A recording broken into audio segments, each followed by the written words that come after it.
We start the bulletin with the arrest of Turkish businessman Harun Aydin, who is likely to spend the night in police custody as detectives from different units probe to ascertain his immigration status. Aydin was arrested by immigration police officers soon after jetting into the country from Uganda. He was among Deputy President William Ruto's entourage during the aborted Uganda trip. And as Chemutai Gowin reports, DP Ruto told off those behind the arrest and asked them to stop harassing investors. This is one among two gates leading to the anti-terrorism police unit offices in Nairobi. It has remained shut since about noon.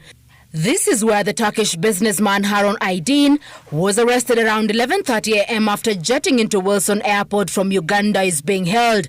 Details remain scanty about where he will spend the night. Attempts by his lawyers to seek audience with police officers falling into deaf ears. This despite attempts by the Turkish deputy ambassador to intervene. She too was ignored. Even the diplomatic police were kept at bay, raising more questions than answers. The Kenyan Foreign Affairs Office has already said that he's not under arrest, but they were only interrogating him. For what? When you got him from the runway, was it willingly? When you put him inside a motor vehicle under threat, is it willingly? The moment you bring him here and close him in this place, is that willingly? That is an arrest. Deputy President William Ruto, who was set to travel with the Turkish businessman for a session with Ugandan President Yoweri Museveni before his trip was stopped, dismissing claims that Aydin had terror links. I am the Deputy President of the Republic of Kenya. I cannot associate with terrorists. I know what I'm doing. We must support our business people. And I have done my best to look for investment for our country.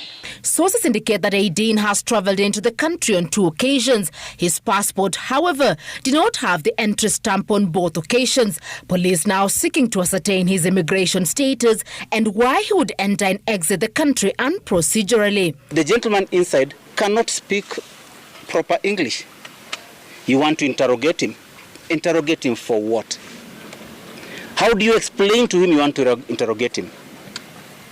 The person who could have interrogated for him, his interpreter, is present here.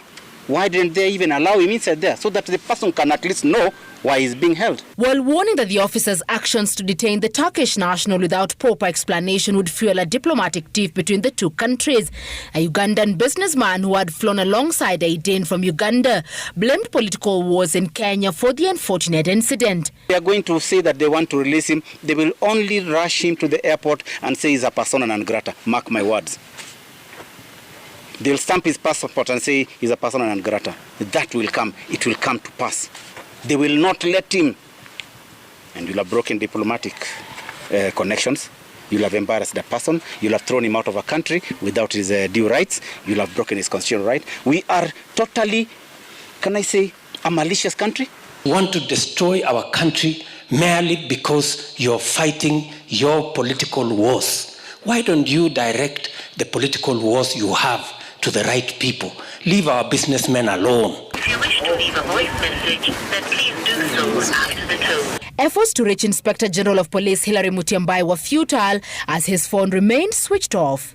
With authorities remaining mum over the reason why Turkish businessman Harun Aydin was arrested, the mystery surrounding his presence in the country continues to deepen, while a section of police indicate that his arrest was a fact-finding mission to ascertain what kind of business he really is engaged in. Chemutai Gowin, Citizen TV, at the Anti-Terrorism Police Unit offices, Nairobi.